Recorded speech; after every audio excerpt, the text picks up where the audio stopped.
You hear the horns. This is Rap Sessions official DJ right here. You heard it. Mr. DJ Gamma Ray. Whoa. Stacks. And this is Uncle Snoop.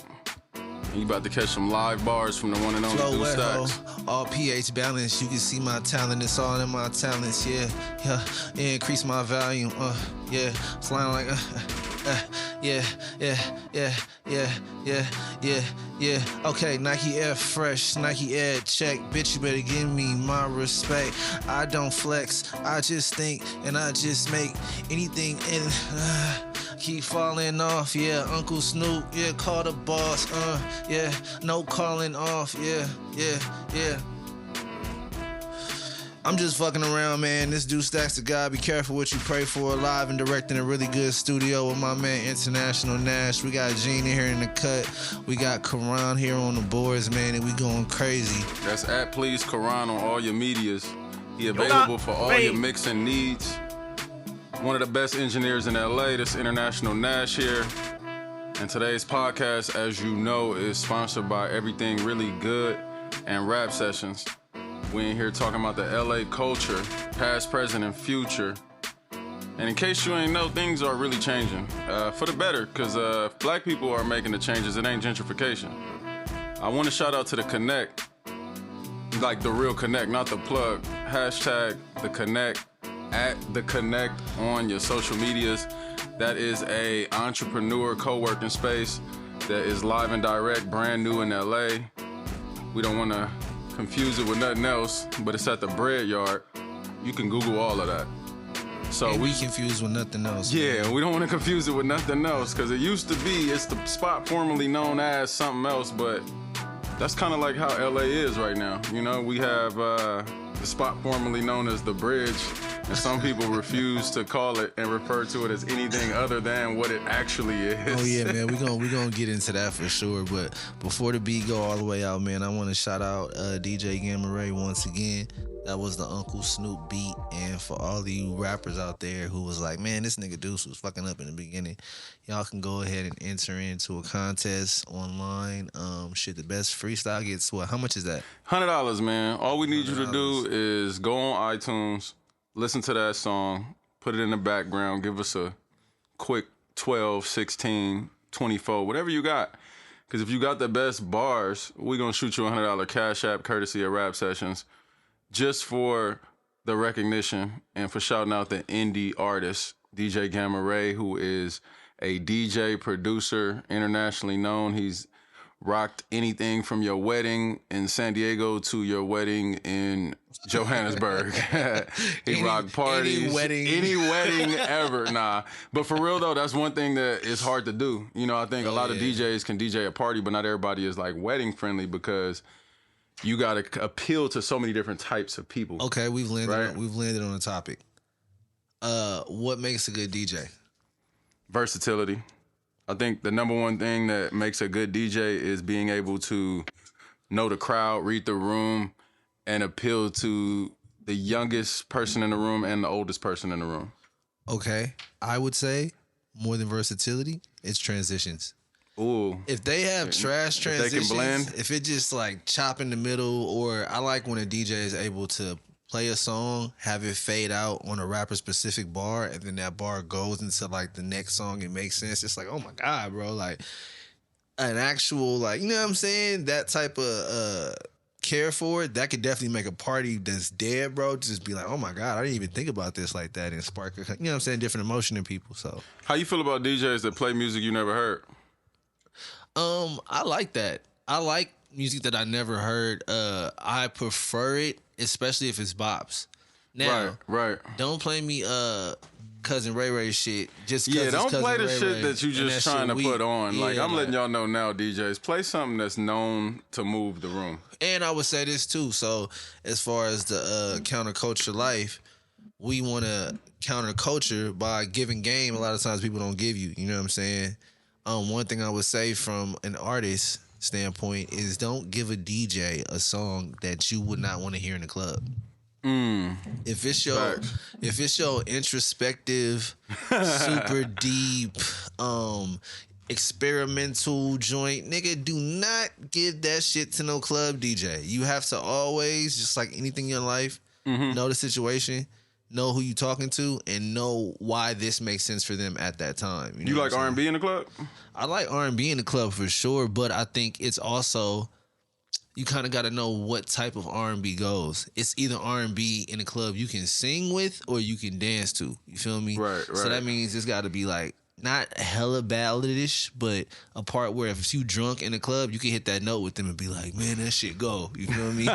And then if it's like R&B, it's kind of always that dance kind of, you know what I'm saying, grind R&B, you feel me? But yeah, I would just say same as versatility. You know okay, cool. So first counterculture subject, right? Yeah. Because LA is changing and a lot of people refuse to change with it. I'm gonna give you an example. How many years ago has the Fox Hills Mall changed its name? Oh, bro. I would not know that because that did not happen to me. You feel me? Like, he is counter changing this shit, bro. right? Deuce is a firm believer in the old LA is what I like to call. And also, too, I'm a believer. I could know if now the towner is from LA or not by how they approach certain things. If you call Obama Boulevard, bro, you're not from here. Right. You know what I'm saying? Right. If you also call it the Slauson Supermall, you're not from here. It's the Slauson. Swap me. That's it. Yeah. Shit. Also, gotta say rest in peace to the Compton Swap Meet, man. If you only know it as Walmart, you're not from here. I gotta let you know that. You know what I mean? If you never step foot up in there, then you probably not really local. Yeah, bro. Probably not native. See, and that's the beauty of having somebody from Compton. You know what I'm saying? It's like my knowledge of the city, as I can say, I feel like it's extensive within the certain regions. At certain points, it's like, for me, that was like in the Lion King. It's like the elephant graveyard. That's the Shadowlands. Don't go over there. And it's like, I have no idea what's over there. All I know is they told me everything that light touches is mine. And not that shit. You said when you go to the 105, Long Beach Boulevard is a long way from Long Beach. I'll let you know that. You look at that shit, bro, you see nothing but like darkness and wolf howls. Like, it's like, you know, that's why it pays to have friends. You know what I mean? One thing about LA is that, like, you survive out here based on your friends from other sections. You know what I mean? Because when we was, let's say 15 years ago, not to be aging ourselves, 10 years ago, 10, 15 years ago, you know, when you heard about something popping in like Lakewood or Bellflower, it would be hard to just go over there as an LA person. See, the thing is how in my circle I was, nigga, I wouldn't hear that. Right. Who gonna tell? They know Deuce not going to Bellflower or Lakewood and none of that shit. Only reason why I started going out there is because the homie that was from the same neighborhood I was, cousin was out there, and we used to go out there and he's like, oh, let's stop at this mall, let's go here or whatever. And I was just always like, man, this shit weak. Different level of ratchet over there. I can tell you that much. Bellflower was surprisingly ratchet. Bro, and the thing is, you can tell how weak a place is about how many women you see in like those light blue denim jeans, just the regular ones. And it's like, why everybody in here shop at fucking Oshkosh? Wait. This nigga said Oshkosh. Yeah. Damn. Why you got I was gonna say on? Ross. But Yeah. A hidden gem, just for those who don't know. Cerritos. They have the baddies over there. Is it Cerritos? Cerritos got the baddies over there. You got the baddie mixed girls. You got like the Asian and black joints. Like those type of gems that you don't see too often. I feel like the only time I was in Cerritos was and that's funny, bro. I feel like when you find the things that you love, often it'll take you out of your comfort zone without you even wanting it to. The furthest places I've always traveled have been because of music. It's never been like, oh yeah, I'm about to just go to Cerritos for the Auto Square, nigga. Or whatever the fuck. It was like, this nigga quote it was commercials. like, bro, that's the only thing. That's my only Cerritos real reference point. You don't remember Skate Depot? Because I know y'all had Word on Wheels, and for me, that was like Danger Zone. So look, this is what we talking about. Skate Depot, right? Niggas went to Skate Depot. Thank you. A couple times. Let me tell you this. It ain't, you got to be there all the time. Let me tell you this though, bro. Niggas was familiar. From a nigga who had Word on Wheels, and that was like down the street, and my mom's used to tell me like, oh yeah, we used to go up. That's like family shit. So it's like tradition. It's dangerous. Yeah. I can understand that, but also it's like I'm not going to Skate Depot. That's way more dangerous to me than World on Wheels. Like I know the pockets of the center circle to go in at this motherfucker. Right, you know what I'm saying? I know when like, oh, it's these niggas. Don't skate on that side. Just go down this other ramp. You know what I mean? Just to give y'all some context, RIP to both of these places. We are dinosaurs. Skate Depot ain't been around for like 10 years. World on Wheels did have a little. They had a revitalization that didn't work. Yeah, man. Shout out to my to my brother Adi, man. He was trying to make that thing come back to life. And few people try to. It's for sale right now too. So if you got a bag, go ahead and get that. It's a definite part of the soul of Los Angeles. I feel like for sure. Same thing with the Fox, right? The Fox Hills Mall was known to be the mall that you could catch a celebrity in that was like black. Yeah, bro. But okay, let's talk about some of the celebrities that frequent there, bro. The game can't come no more. The game can't come no more. Brian Pumper can't come no more. Them too, bro. The game yeah, bro. It should be like, I wish the Fox turned into a smart house when them niggas walked up and was just like, no.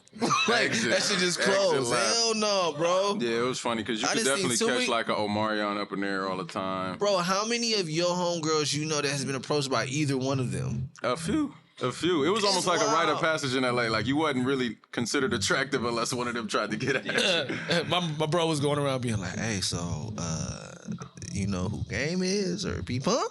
Oh no, I can't fuck with you. Yo, the crazy thing about Beat Pump, right? Beat Pump is that my guy was on the train back in I was used to catch the blue line and I would really see that man. Green line, whatever. No, bro, he'd be I feel like one of the few times I hopped on the downtown joint. You know what I'm saying? I walked down there and I was like, why is Lloyd Banks on the train? And then speaking of trains, bro, that's another indicator on how far LA has come because when I was on the train, we had the red line, blue line, green line, and the gold line that nobody touched. Yeah. Now they got purple, light blue. They got the one under construction going into the airport, which they finally created like the actual path. You can see what it's about to look like. I don't even know what color that's going to be. Hey, I would say this just because of what he just said. And like, once again, every time a nigga be talking about like traveling the city, my reasons for traveling the city were so different, I feel like, in a way, because it was very small once again, but the times when I did outreach, it was for women or music. You'd be like, I'm gonna figure out this bus route because I gotta go over here and she stay over here type shit. I would say this, if anybody has kids who's listening to this shit, man, the arts and sports is so fucking important for people because it'll put you in situations and make you expand your life in ways you're not even thinking about it at the time, but you'll sit back and be like, oh damn, I did this because of this and did that. If I wasn't doing that shit, I'll be somewhere fucking up, bro. Like, for real. When niggas be like, oh, you wasn't in this program or kids weren't in programs be fucking up, they do. Shout out to the Nike Swoosh League, man. That gave me a lot of exposure to just that Bank of America connecting with different people from different walks of life. Then you had the Sprite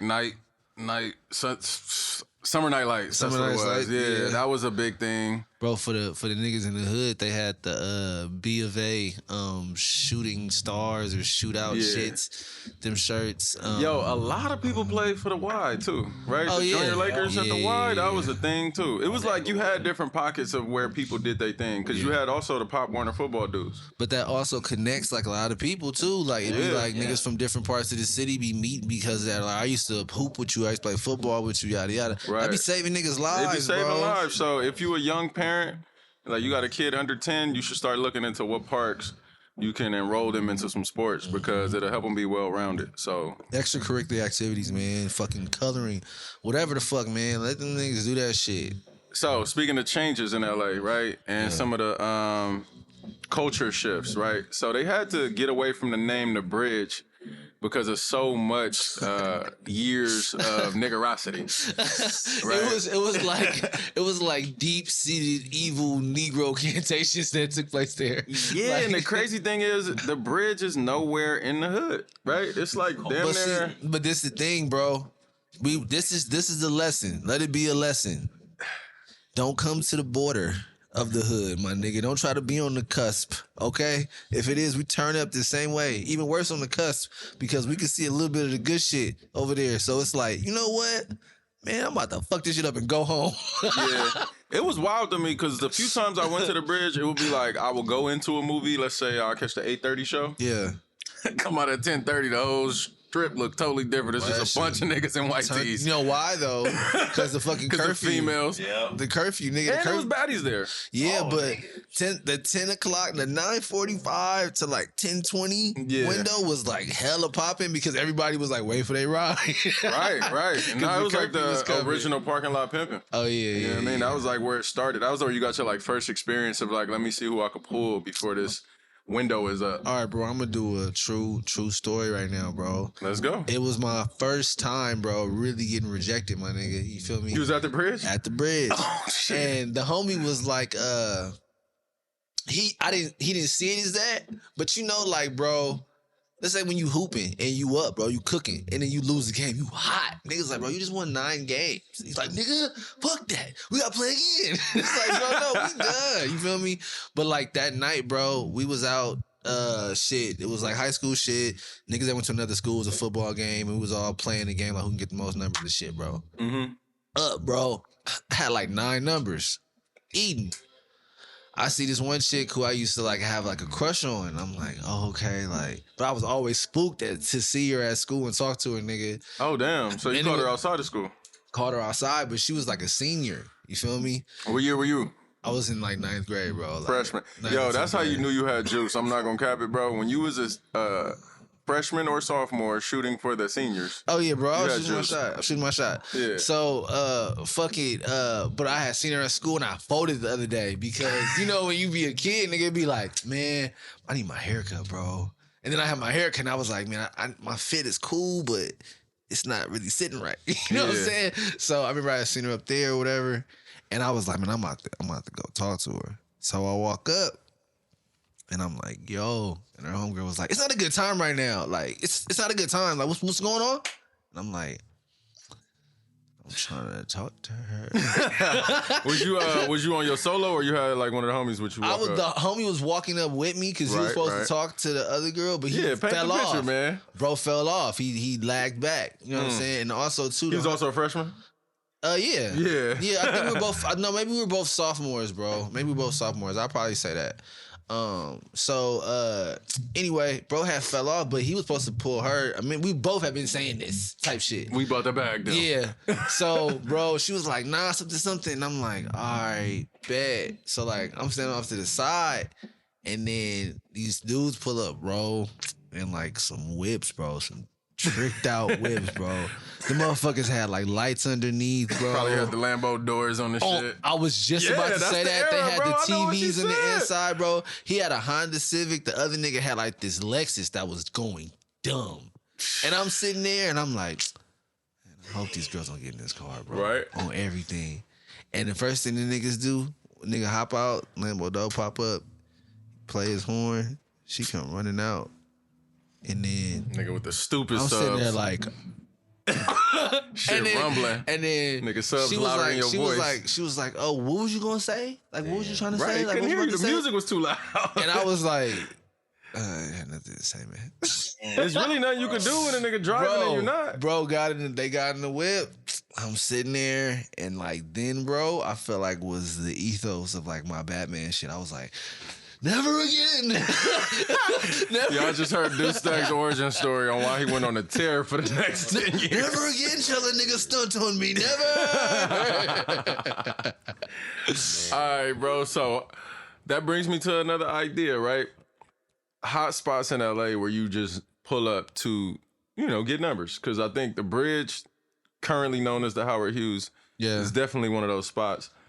I got to nominate the South Bay Galleria as another hot spot. South Bay. I went to the South. I only ventured to South Bay maybe like once or twice, bro. That was a far bus ride for your boy. Bro, I loved it. But that shit, I can't lie. It was a good watering hole. Yeah, for sure. It was a good spot. 3 floors, and not to mention it was a quality mall. You know what I mean? So I rocked with the Galleria. Also like the revamp of the Delamo. Delamo in our earlier adult years became a spot. Yeah, I would say that. Like I would say 2021, 22. 21, 22? 23. That was when they first reopened the movie theater over there. Oh, no, bro. I felt like my days in Delamo, I was like 2015, 2016, bro. Yeah, that's because they had a nice run. They had the cool polo store out there. You feel me? You can go to. I think now that was one of the first Uniqlos that opened out here in SoCal. It was the Beverly Center and then Delamo. Beverly Center was also another hot spot, but like nowadays, have you been to the Beverly Center lately? That shit torn down, bro. That shit torn down. They rebuilding, they revamping, but it's like, yeah, exactly. It could go either way. Yeah. Because the people that go there, the thing is, although the facilities are under construction and rebuilding, the people that go there are like dumb rich now. I think the people that go there are like out of... Yeah, the mall week. It's like you may have people who spend a higher ticket on what their purchases are, but it's less people purchasing. Yeah, definitely. It's less foot traffic, but it's more higher end for sure. I see what they doing. Yeah, I don't know, bro. I'm cool. In my older days, though, the Sofitel Hotel right across the street goes crazy. Oh yeah, bro. It goes crazy. I had a fucking opportunity to perform there. I didn't follow up on, but fucking they used to have this drop. Wah. They used to. Nah, I'm just thinking about it, bro, when you said it. Fucking there was some shit that was happening on Sundays there. That was like a brunch type live performance joint or whatever. And one of the homies who was a drummer there was like, "Oh yeah, bro, you should I do this?" And I was like, "Oh yeah, for sure." And I just was like, Gotta say, rest in peace to another former hot spot, the Standard Hotel, downtown LA. Standard. That was one of those ones. And fuck them niggas at the Standard, man. Them niggas always be like, "Hey, bro, your shoes." You can't get in with that, man, right? You whole that ass was the home of you gotta come correct. Bro, it's my fucking, like, my shoes. Like, yeah, my whole bro. outfit is you don't my have no hard shoes. bottoms. That was my first time experiencing clothing discrimination. Bro, that's why I feel like the Standard was owned by them niggas at Men's Land. Cause they like they want you to they be like, "Oh, you gotta go over here and buy these shoes." Yeah, bro. I knew the culture in LA was really hardcore when a lot of spots were basically saying you can't get in with no baseball caps. Oh yeah, every bro. Hat, you already know every hood. But is see, affiliated. bro, that was post clicks. You feel me? Because at first it was like, all right, it was like maybe like 7. Now I would say maybe like 10 hats in rotation. Niggas would be like, all right, bro, if he wearing that, be careful. Yeah. When the click shit happened, nigga, it was no hats left. Every hat was something, bro. Like, so, and niggas was like, especially that Cleveland Indians hat, right? I have no idea. So, yeah, bro. Yeah, fucking it was no hat that could be worn, bro, at all. So like I definitely feel like, and all them niggas was fighting them like packs and shit. So yeah, there was like no hats in this party at all. Right, man. So look, I gotta say, man, shout out to Uncle Snoop as a LA icon. That's the reason why I want this beat to get some recognition, because first off, I like the horns. You know what I mean? It's just real vibey. And the thing about Snoop, he got that like D-O-double-G-Z. Like, oh my it's just God. a basic ass flow. Like, he got the most 1980s flow, and it's carried through like 30 years. This nigga has been able to kill the game with just simplicity. And the thing is, Snoop was considered a lyricist when he came out. He was like a top tier lyrical guy.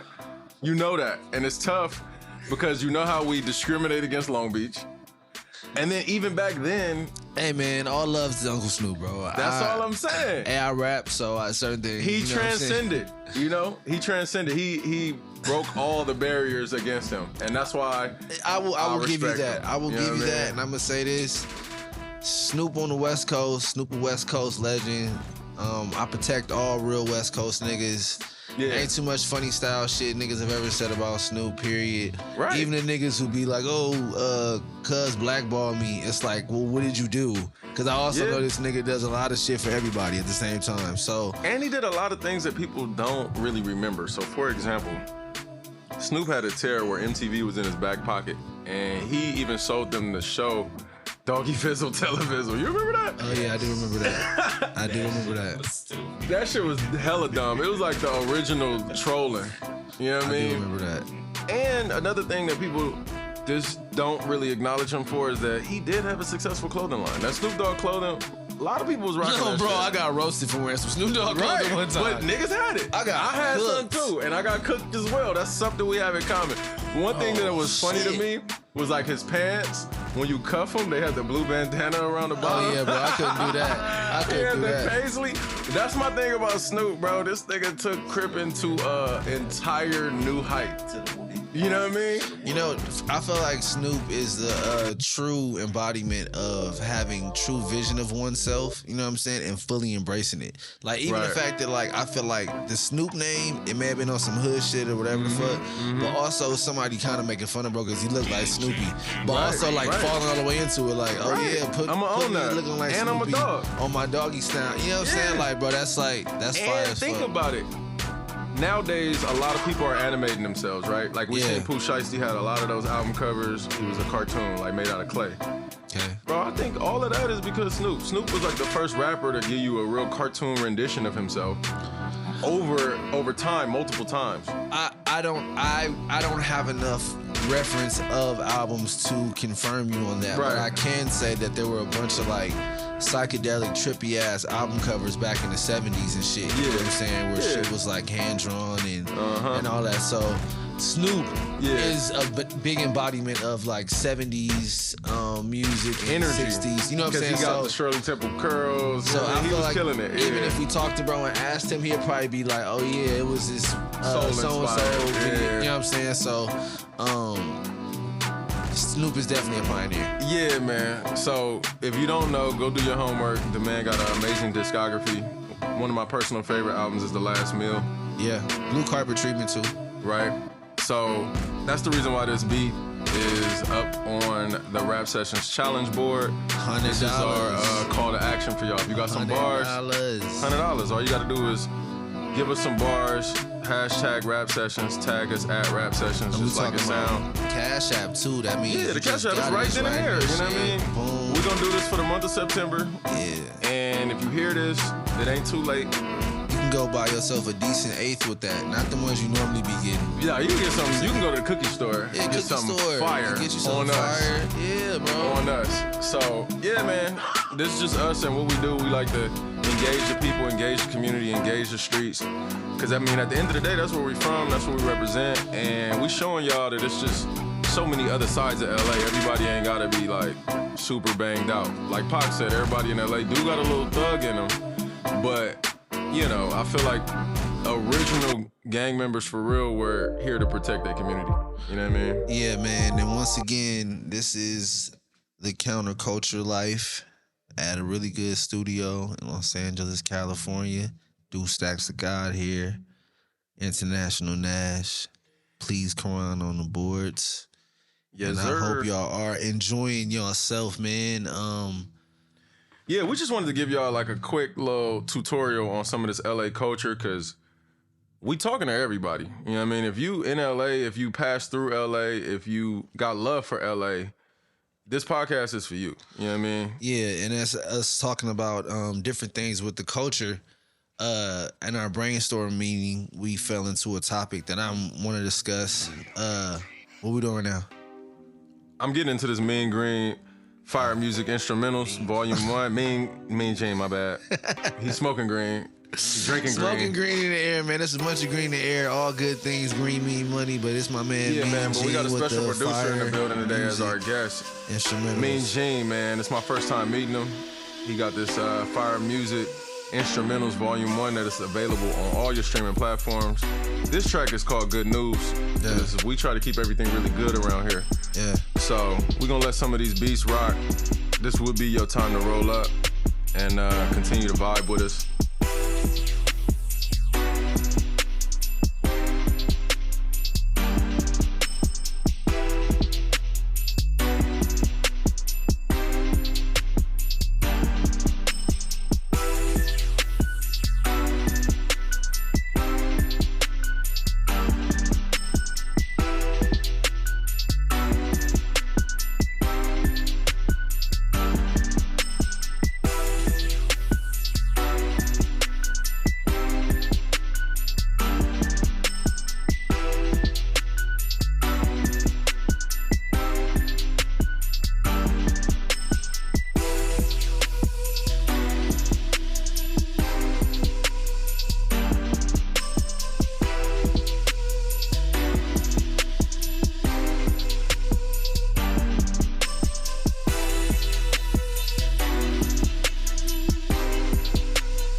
Playing on me, Yeah. Turn us up, Karan. Yeah. So that was Fire Music by Mean Gene. Yeah, man, you gotta keep this in mind. Yeah. That's the name of this instrumental right here. Keep this in mind. This beat tape, Instrumentals Vol.1, is available everywhere that you stream your music. Yeah, man. And this is something we're gonna try to do continuously. So producers out there, if you feel like you got some beats that people need to hear, we're gonna play them and let the people get their word in on them. You know what I mean? See how they feel. Email them to Deuce. Yeah, email them to Deuce at I'm not giving these niggas my email over this. Huh? Just perfect.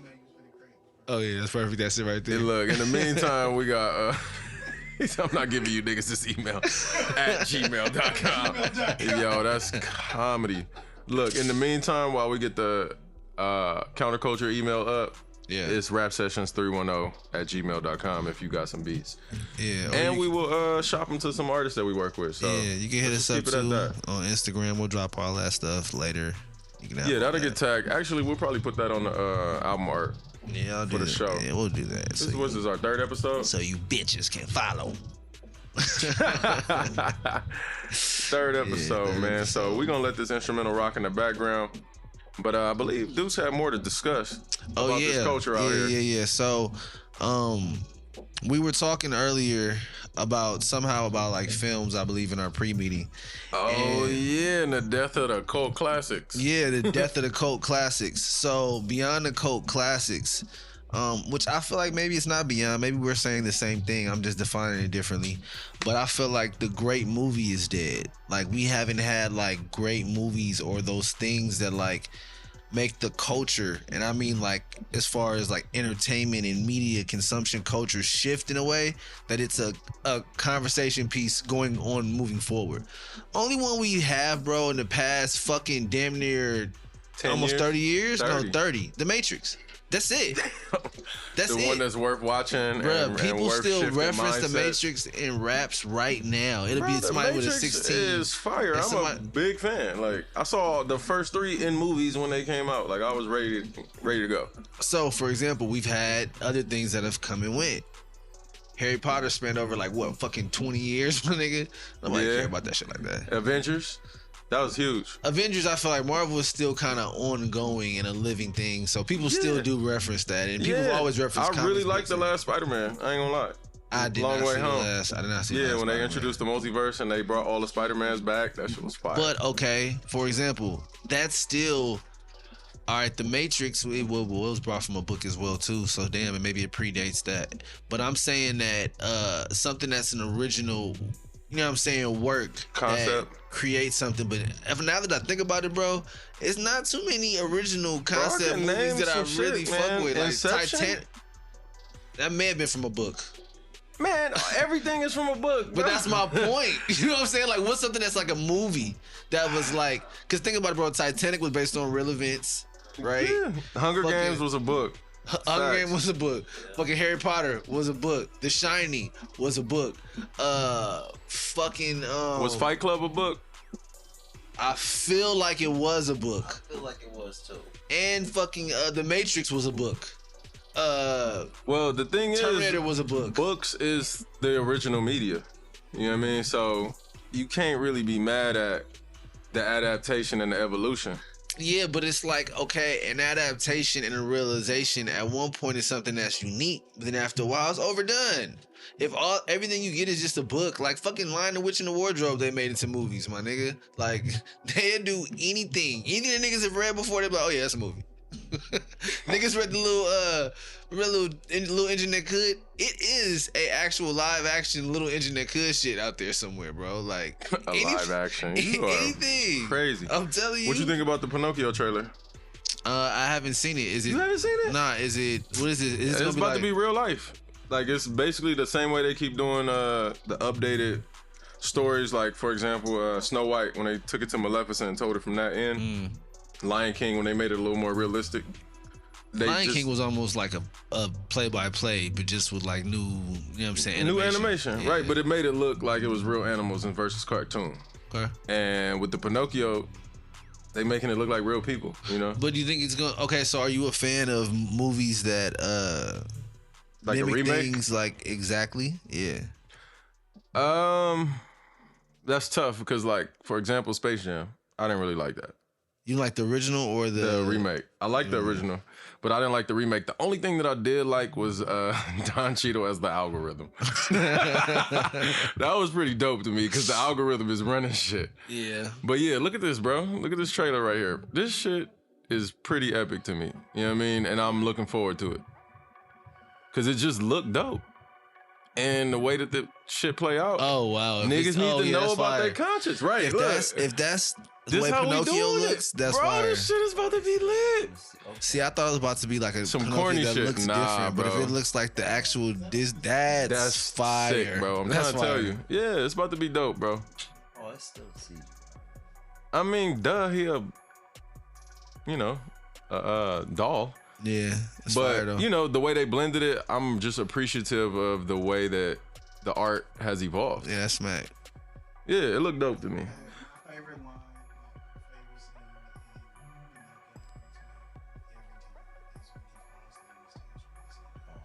in I have no strange. Yeah, bro. Yeah, we couldn't hear nothing that Karan was saying in the background. It's all good.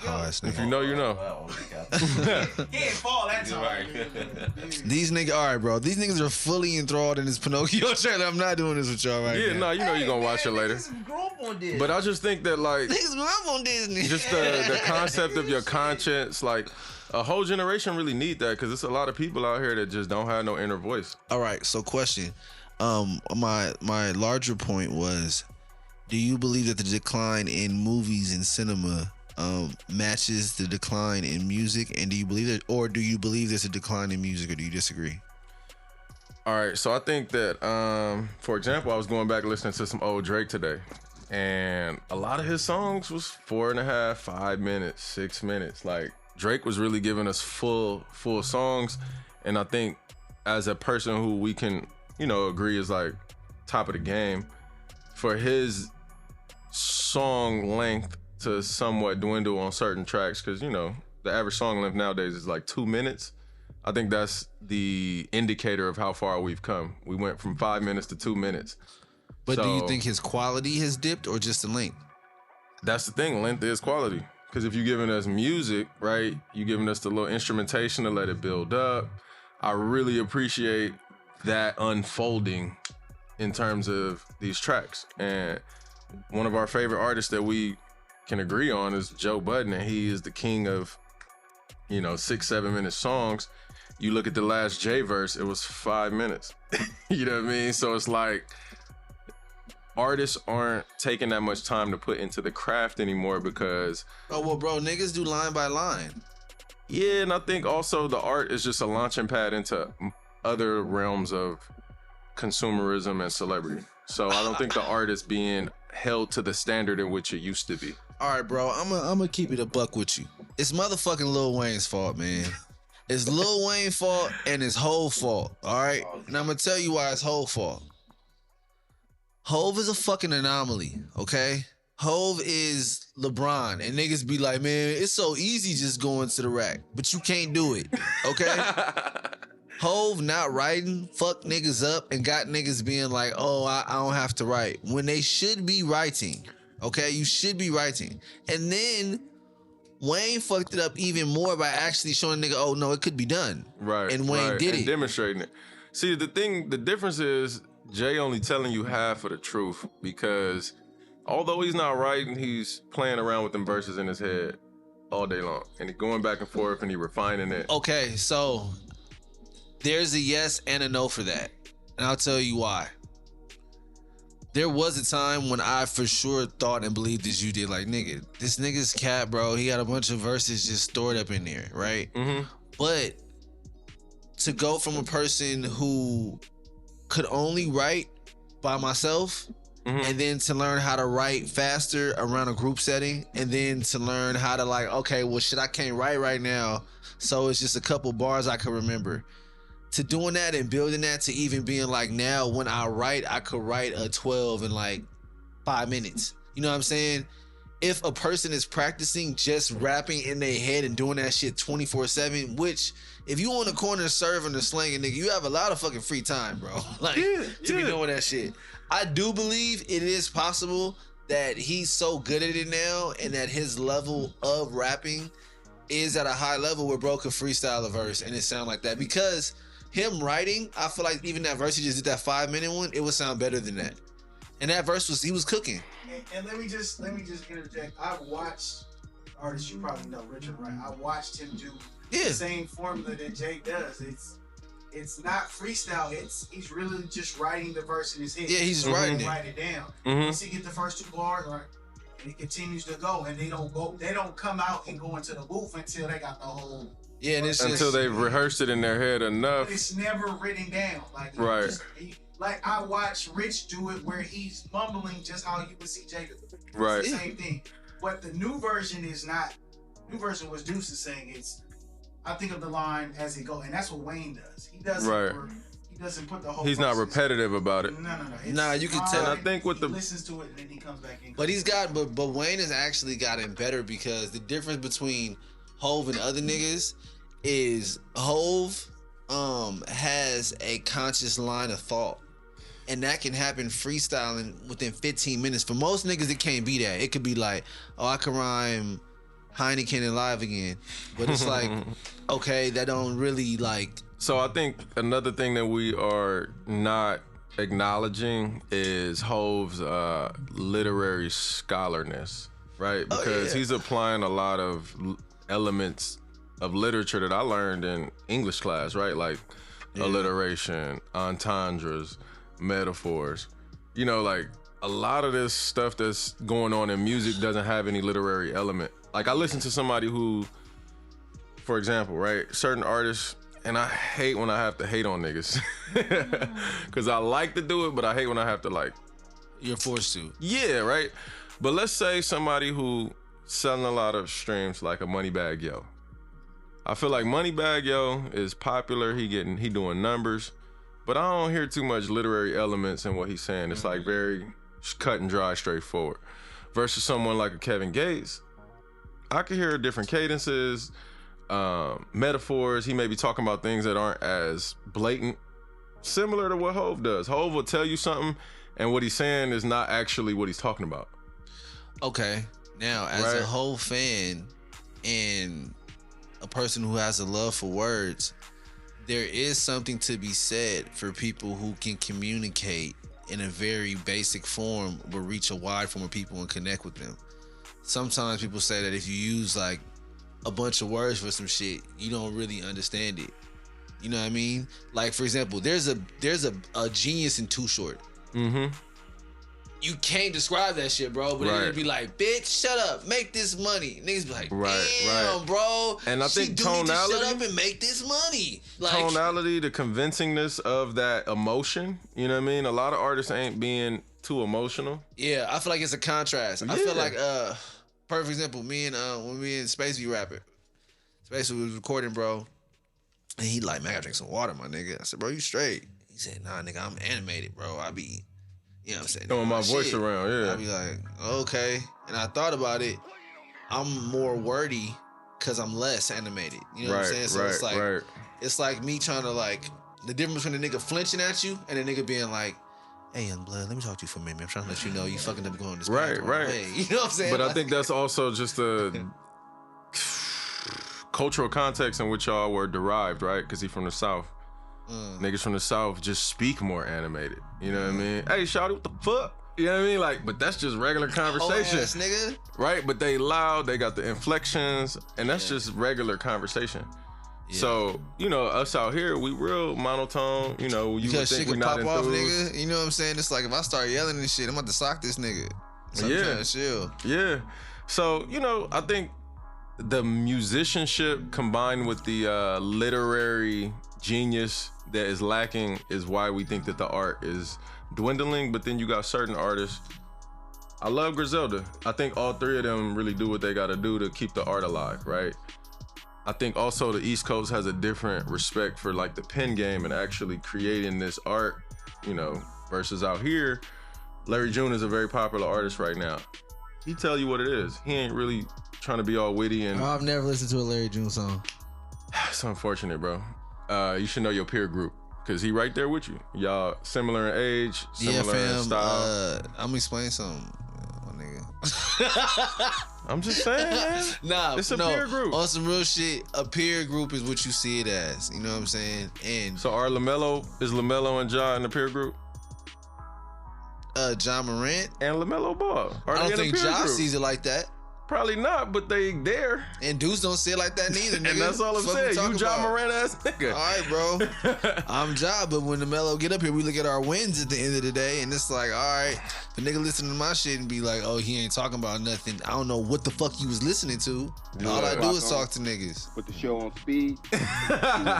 Feel me? But nah, peace and love to Larry June and everything they got going on. That shit dope. Yeah, nah. Anybody who has a movement, I just think there's different wavelengths and all type of shit. And keep in mind, it's my job to keep my pulse on the culture. So of course you shouldn't be, you know what I mean, looking over your shoulder to figure out who doing what. And it's not saying that like it's no disrespect. It's 100% no love disrespect for anybody, but it's like at the same time, anybody can get it, nigga. I don't give a fuck. Yeah, but that's why we a duo, you know, because like I gotta let you know where the smoke is at. But don't you is friendly or foe. Don't you play pimp, nigga, because your ass is worse than me. Nash be the one to be like, man, hey, I'm just trying to kill niggas off. He be like, look, just so you know, my nigga. Fuck these niggas. I don't know. Fuck with this nigga. Oh, fuck with this nigga. I'm trying to murder this nigga. And I be like, bro, let's do it. I got a whole hit list of artists that I can't wait for us to be on the same bill as so we can rock that shit. Nah, bro, it's I feel like those things are just the universe. You know what I'm saying? It's been times when there's been people on my radar, on my agenda, and then it's like I've used that as motivation, and then at the point when I'm done with what I was doing, that I was motivated by, I ain't even thinking about that shit no more. Right, nigga, that shit done. It's over. You know what I'm saying? I'll be like, I cooked you, bro. Even if you don't know it. Your ass got cooked up. I'm past that. You know what I'm saying? But yeah, peace and love to everybody. Frenemies, enemies, loved ones. I mean, at the end of the day, it's a sport. You know what I mean? It's a sport. And when you know how they say leave it on the court, that's just all that is, bro. And it's love, bro. Like that's the thing. If you love shit, you become possessive over it. Like yeah, and I think that's back to why the art is low-key lacking because of the passion, right? Niggas don't give a fuck. Everybody don't care about this shit. And I'm starting to see, and that's the disappointing part for me. It's like, it's a lack of enthusiasm, a lack of seriousness, a lack of really care for the art. And that's why we do what we do. And that's why we try to uphold the truth in the culture, because there's too many people playing around with the powers that be. You know what I mean? This is a serious game. Hey man, this is your voice is an instrument, and it's an instrument that you're blessed with. And if you're blessed enough to have people listen to you, you should be telling them something that's worthwhile. Exactly. Or at least giving them something that you believe. You know what I'm saying? So look, I'm gonna quote you. You said something really profound, which is that everybody busy. So if you take some time out to listen to somebody else and ingest their messages and their art, you know, respect to you for even ingesting it as a fan. So we really got to say shout out to y'all for even taking your time to listen to whoever it is you listen to, because it's valuable. And then for those creating the art, don't be discouraged if you only got 200 spins, because that's still 200 spins. Like, that's people that's really checking for you. 200. Like, think about it. Whoever you are, bro, you went from sitting somewhere being like, hey, I'm thinking about this. I could do it. I don't know. And then like, let me try it. And then from one of your homies being like, oh man, it's cool. And you being like, man, that motherfucker hate it. And then from there, dropping it and getting that first play. And because of what the world's conditioned, it be like, damn, bro, that's one play. But I've had instances where I've dropped like an EP and I'm like, yo, one person was like, oh yeah, bro, I heard it. And I was like, yeah, bet. He was like, oh yeah, I played it, bro. It was like 60 people in the room, bro. We was all rocking your shit. And I'm like, word? I'm like, yeah, you know what I'm saying? So yeah, the numbers ain't really, It's the impact, man, and just keep being. And let's not forget, people be fabricating. You know what I mean? A lot of these numbers, niggas is just listening to themselves over and over. Not even gonna lie, bro. YouTube I know some people that really loop. be listening to themselves. Let you niggas know, if any of you rookies out there feeling bad about your numbers, just go on YouTube and double click it, and it's a loop button, and it'll just loop your shit, and you can just go to sleep, and you can wake up and feel good about yourself. Yeah, man. So work your lanes. Don't forget, we got this Uncle Snoop challenge. So if you really want to get heard, hashtag Rap Sessions and tag @Rap Sessions to the DJ Gamma Ray Uncle Snoop instrumental. Yeah. And then when you get done with that, you can check out the Mean Gene Fire Muzic Instrumentals. They've been keeping us going in this background for the second half of this pod. And we just appreciate y'all time, man. This was the Counterculture Life. You got Deucestacks to God. Definitely be careful what you pray for, because you might not be able to handle it when it come your way. You feel me? And you got International Nash over here, man. I might hop off you know what I mean, off a runway, come holla at you. On your ass with his whole bag in tow. You know what I mean? You might see me with a camo duffel, you know what I mean, and a backpack. Oh my God, it's real nasty. It's real nasty. Yeah, man. So we also got Please Quran on the boards. Thank you, man, for tuning in. This was third episode of the Counterculture Life, episode 3. We stacking them up, keeping them coming. We are live and direct from a really good studio in LA. They are available for your bookings. Website for the bookings. It's allreallygood.com. It's allreallygood.com. Yeah, you'll be able to find everything Deucestacks there. It's allreallygood.com. All one word. Just how it sounds. It's how it's spelled. It's no rap slang in there or anything like that. Yeah, no spaces, underscores, or funny stuff, man. And we got another really good show coming your way before the end of this year. We definitely owe y'all that. Yeah, streets need it, man. Holla, we out.